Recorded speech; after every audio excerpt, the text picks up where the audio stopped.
बोलो सियावर रामचंद्र भगवान की। सियावर रामचंद्र भगवान की। माता जानकी की। भारत माता की।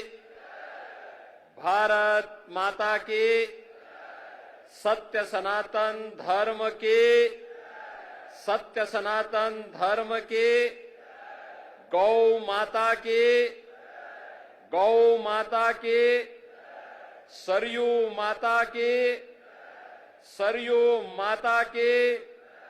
नमः पार्वती पतिये हर हर।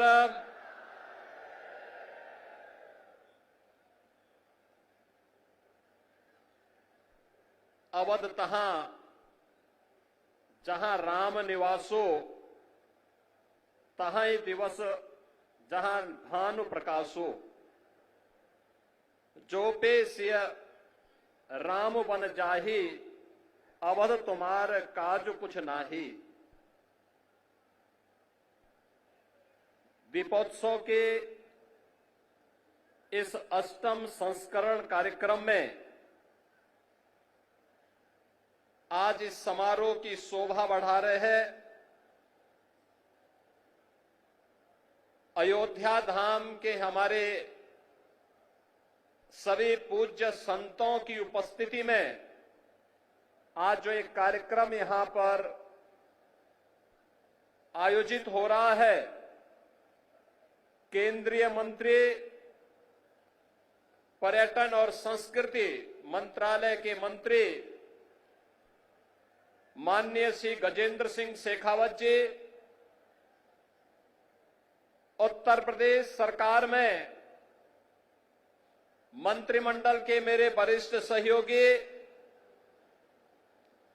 उप मुख्यमंत्री श्री ब्रजेश पाठक जी, प्रभारी मंत्री अयोध्या श्री सूर्य प्रताप शाही जी, प्रदेश के जल शक्ति मंत्री श्री स्वतंत्र देव सिंह जी, पर्यटन और संस्कृति मंत्री श्री जयवीर सिंह जी,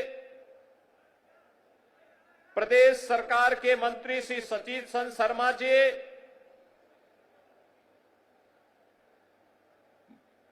विधायक श्री वेद प्रकाश गुप्ता जी,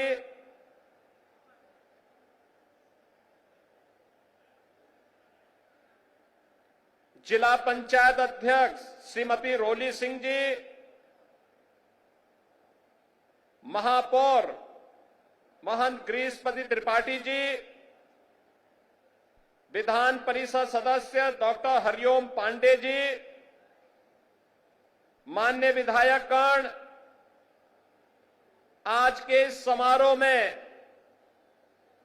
अपनी कृपा पूर्वक उपस्थिति के कारण इस समारोह की शोभा बढ़ा रहे जगतगुरु रामानुजाचार्य स्वामी राघवाचार्य जी महाराज, जगतगुरु रामानुजाचार्य स्वामी विश्वेश प्रपन्नाचार्य जी महाराज, जगतगुरु रामानुजाचार्य स्वामी श्री सिद्धराचार्य जी महाराज, जगतगुरु रामानंदाचार्य श्री राम दिनेशाचार्य जी महाराज, मणिराम दास सावनी के श्री महंत जी के कृपा पात्र महंत कमल नयन दास जी, बड़े भक्तमाल के श्री महंत अवधेश दास जी, श्री महंत राजकुमार दास जी, श्री महंत राम शरण दास जी महाराज, श्री महंत देवेंद्र प्रसादाचार्य जी,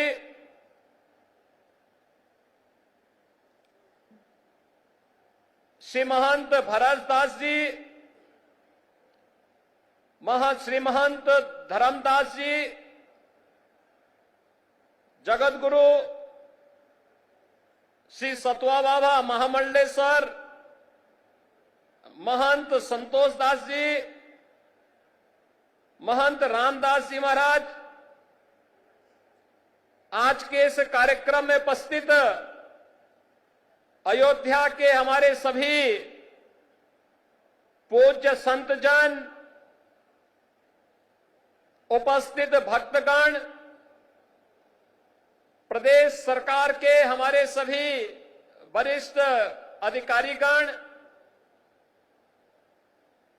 और प्रदेश के अंदर जहां कहीं भी लोग इस आवाज को सुन रहे हैं, उन सबको भी मैं आज के इस ऐतिहासिक दिन की हृदय से बधाई देते हुए आप सबका मैं अभिनंदन करता हूं। बहनों और भाइयों, ये सचमुच हमारे लिए अत्यंत आह्लादित करने वाला क्षण है। याद करिए, आज से 8 वर्ष पूर्व ये 8वां संस्करण है दीपोत्सव का, और प्रथम संस्करण में जब हम लोग आए थे, राम कथा मंडप भी छोटा था, भीड़ में उत्साह था, लेकिन एक ही स्वर गूंजता था, और वह स्वर एक ही गूंज रहा था, एक ही नारा लग रहा था। वह नारा था, चाहे वह संतों की ओर से, चाहे वह भक्तों की ओर से, एक ही नारा था कि योगी जी एक काम करो, मंदिर का निर्माण करो। एक ही स्वर गूंज रहा था, और मैंने उनको उस समय कहा था, विश्वास करिए,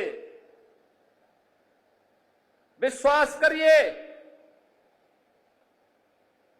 ये जो दीप आपके द्वारा जलाए जाएंगे केवल दीप नहीं है, ये सनातन धर्म का विश्वास है। प्रभु राम की कृपा अवश्य बरसेगी। 500 वर्षों के बाद वे अपने धराधाम पर अपने काज को प्रारंभ करने के लिए अवश्य कृपा बरसाएंगे। आप कार्य करिए, कृपा भगवान की अपने आप बरसने वाली है, और हम सब आभारी हैं प्रधानमंत्री मोदी जी के, जिनकी दूरदर्शी सोच के कारण 5 अगस्त 2020 को जब दुनिया कोरोना महामारी के सामने पस्त थी, तब भारत के यशस्वी प्रधानमंत्री अयोध्या धाम में आकर के अपनी विरासत के प्रति कृतज्ञता का भाव व्यक्त करने के लिए अयोध्या आकर के उन्होंने राम मंदिर की आधारशिला का कार्यक्रम अपने कर कमलों से संपन्न किया था। और यह वर्ष अयोध्या के लिए अद्भुत है, अनुपम है, अलौकिक है, अद्वितीय है। जब इस वर्ष 22 जनवरी 2024 को अयोध्या धाम में 500 वर्षों का इंतजार समाप्त करके 500 वर्षों का इंतजार समाप्त करके एक बार फिर से रामलला अपने धाम में, अपनी जन्मभूमि में विराजमान होकर के दुनिया के अंदर पीड़ित और प्रताड़ित लोगों को संदेश दे गए हैं कि कभी भी अपने पथ से विचलित मत होइए, संघर्ष का रास्ता अपनाइए, सफलता जरूर प्राप्त करेगी, सफलता जरूर प्राप्त होगी। यह अवसर है हमारे पास उन सभी आत्माओं को स्मरण करने का जिनका पूरा जीवन राम जन्मभूमि आंदोलन के लिए, प्रभु राम की कृपा का प्रसाद प्राप्त करने के लिए समर्पित था। मैं इस अवसर पर उन सभी पूज्य संतों को नमन करता हूं, उन सभी हुतात्माओं के लिए जिन्होंने 3.5 लाख की संख्या में अपना शहादत दे करके एक ही तमन्ना के साथ वे इस धराधाम से विदा हो गए कि चाहे जैसे भी हो, हमारे बलिदान की कीमत पर ही सही, लेकिन अयोध्या में राम मंदिर का निर्माण होना चाहिए। उनका संकल्प पूरा हुआ। अयोध्या में राम मंदिर का भव्य निर्माण का कार्य पूरा हो चुका है। रामलला फिर से अयोध्या धाम में फिर से विराजमान हो चुके हैं। लेकिन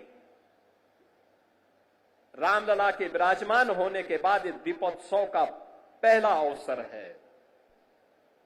इससे पहले हम लोग बोलते थे और जो कहा सो करके, इससे पहले हम लोग बोलते थे और जो कहा सो करके दिखाया भी था। बहनों और भाइयों, ये डबल इंजन की सरकार जो बोलती है वो करके दिखाती है। अकेले अयोध्या धाम के विकास के लिए, जिस अयोध्या में 2017 के पहले बिजली नहीं मिलती थी, यहां की सड़कों की स्थिति, यहां के घाटों की स्थिति, यहां के मठ और मंदिरों की स्थिति, और जिन लोगों ने राम को ही उपेक्षित कर दिया था और जिन लोगों ने भगवान राम के अस्तित्व पर ही प्रश्न खड़ा किए थे, वे केवल भगवान राम के ही अस्तित्व पर प्रश्न नहीं खड़ा कर रहे थे, वे सनातन धर्म के अस्तित्व पर प्रश्न खड़ा करते थे। वे आपके अस्तित्व पर खड़ा करते थे प्रश्न, वे आपकी विरासत पर प्रश्न खड़ा करते थे। लेकिन कितना सदा सहता है हमारी, सदा सहता ही समझो, लेकिन आपकी सदा सहता विरोधी को कायरता नजर नहीं आनी चाहिए। और इसीलिए मैं कहने के लिए आया हूं आपसे आज, आपने 2017 के बाद जो भी कहा वह अयोध्या के अंदर हो करके रहा है। हम लोगों ने कहा था कि आपने कहा था 17 में कहा था, इसी मंच पर उस समय कहा था, पूज्य संतों की उपस्थिति में कहा था कि योगी जी एक काम करो, मंदिर का निर्माण करो। बहनों और भाइयों, मंदिर का निर्माण तो हो गया है, रामलला भी विराजमान हो गए। इसी मंच से मैंने और मेरे सहयोगियों ने भी और आदरणीय प्रधानमंत्री जी ने भी आपको कहा था, अयोध्या को दुनिया की सुंदरतम नगरी बनाएंगे। आज अयोध्या चमक रही है, दुनिया अयोध्या की ओर आ रही है। 31,000 करोड़ रुपए की लागत की परियोजनाएं या तो पूरी हो गई है या जिन पे कार्य युद्ध स्तर पर चल रहा है। और बहनों और भाइयों, इससे भी आगे जाकर के भी इस पे कार्य होने हैं। ये तो एक शुरुआत है, शुरुआत। अयोध्या एक शुरुआत है सनातन धर्म के लिए। विरासत और विकास के प्रधानमंत्री मोदी जी के विजन को जमीनी धरातल पर उतारने के लिए, उस अभियान को वैश्विक मंच तक ले जाने के लिए आज काशी हमारी चमक रही है। भव्य और दिव्य काशी के दर्शन दुनिया कर रही है। आज हमारा अयोध्या धाम जो भी आता है, मैंने 22 जनवरी को दृश्य देखा है, 23 जनवरी को मैंने वह दृश्य देखा है, जब देश भर से आए हुए श्रद्धालु अयोध्या में भगवान राम के मंदिर का दर्शन करते थे। उनके आंखों में खुशी के आंसू थे। कोई पिलर को पकड़ करके आंसू बहाता था और कोई जमीन पे लेट करके भगवान को भी दंडवत करता था, उनके सामने शीश नवाता था, लेकिन अपने अश्रु बहा करके खुशियों को भी उजागर करता था। बहनों और भाइयों, वह सभी दृश्य मैंने अपनी आंखों के सामने अयोध्या के अंदर देखे हैं और मैंने उन लोगों के भी काले कारनामे देखे हैं जिन्होंने राम भक्तों के लहू से अयोध्या को और सरयू मैया को लहूलुहान किया था। वह दृश्य भी हम लोगों ने अयोध्या के अंदर देखा है और इसीलिए मैं आपको एहसास कराने के लिए आया हूं। आज हमने जो कहा, ये डबल इंजन की सरकार ने जो कहा था वह तो करके दिखा दिया। अब अयोध्या की बारी है। अयोध्या को फिर से अपने आप को साबित करने की बारी है। और याद रखना, ये मां सीता की अग्नि परीक्षा बार बार नहीं होनी चाहिए। हमें इस अभिशाप से निकलना ही होगा। अयोध्या को भव्य और दिव्य रूप देना ही होगा। इसके लिए अयोध्या वासियों को एक बार फिर से आगे आना होगा और इसी के लिए आज हम आपको एहसास कराने के लिए आए हैं। ये जो कार्यक्रम इतनी भव्य रूप में यहां पर आयोजित हो रहे हैं, ये जो स्वरूप है अयोध्या का, ये बदलावा स्वरूप आज दुनिया को अपनी ओर आकर्षित कर रहा है। कोई सोचता था अयोध्या में 4 लेन की सड़कें होंगी, धर्म पथ के नाम पर होंगी, राम पथ के नाम पर होंगी, भक्ति पथ के नाम पर होंगी, जन्मभूमि पथ के नाम पर होंगी। कोई जानता था इतने फ्लाईओवर अयोध्या के अंदर बनेंगे? कोई कभी कल्पना करता था कि अयोध्या, जहां 4 घंटे 5 घंटे बिजली नहीं मिलती थी, जो लोग आपको बिजली के लिए तरसाते थे, सड़ी हुई गर्मी में तरसने के लिए छोड़ देते थे, वे भी आज राम की दुहाई दे रहे हैं। जो लोग राम जी की पेड़ी में सड़े हुए जल में आपको स्नान करने के लिए मजबूर कर देते थे, वे भी आज अयोध्या आकर के अपना ताल ठोकना चाहते हैं। लेकिन हम लोगों ने तो राम जी की पेड़ी को ऐसा बना दिया, एक तरफ से आज पानी आता है और दूसरी ओर निकल जाता है। ऐसे लगता है जैसे हरिद्वार की राम जी की पेड़ी आज हर जी की पेड़ी बनकर के यहां के भक्तों को तार रही हो। आज अयोध्या को देश की पहली सोलर सिटी बना दिया गया है। और याद करिए, हजारों वर्ष पहले भगवान राम पुष्पक विमान से अयोध्या आए थे और तब से अयोध्या में फिर से विमान नहीं उतर पाया था। बहन और भाइयों, मोदी जी की कृपा से अयोध्या इस अवसाद से मुक्त हुआ। अयोध्या में इंटरनेशनल एयरपोर्ट बना, पूरे देश की कनेक्टिविटी अयोध्या के साथ जुड़ी। जिन लोगों को कार्य नहीं करना था, पहले राम के अस्तित्व पर प्रश्न खड़ा करते थे, उससे पहले राम भक्तों पर गोली चलाते थे, जब एयरपोर्ट का निर्माण कार्य प्रारंभ हुआ तो उन्होंने कहना प्रारंभ कर दिया कि साहब ये किसानों का शोषण हो रहा है।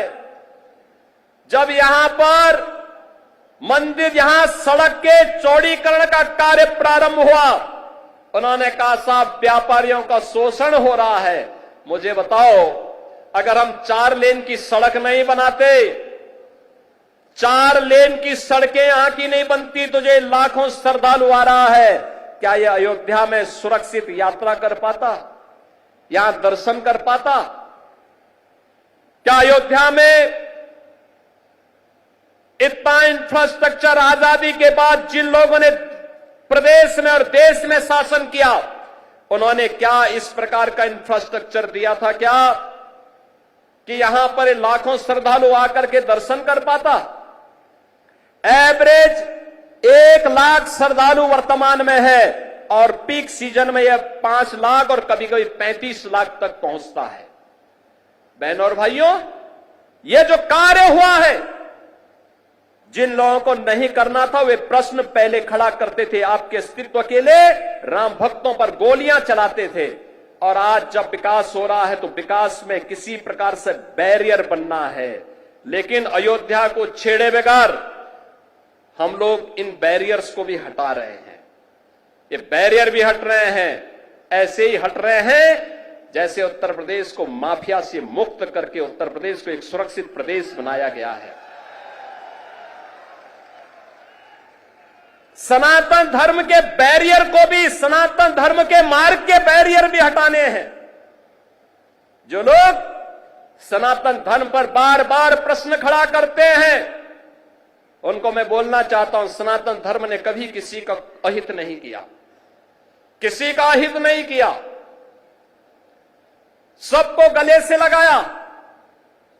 दुनिया की कोई ऐसी जाति, कोई ऐसा मत, संप्रदाय, सेक्ट नहीं जिसकी विपत्ति के समय सनातन धर्मावलंबियों ने उन्हें शरण देकर के फलने फूलने आगे बढ़ने का अवसर न दिया हो।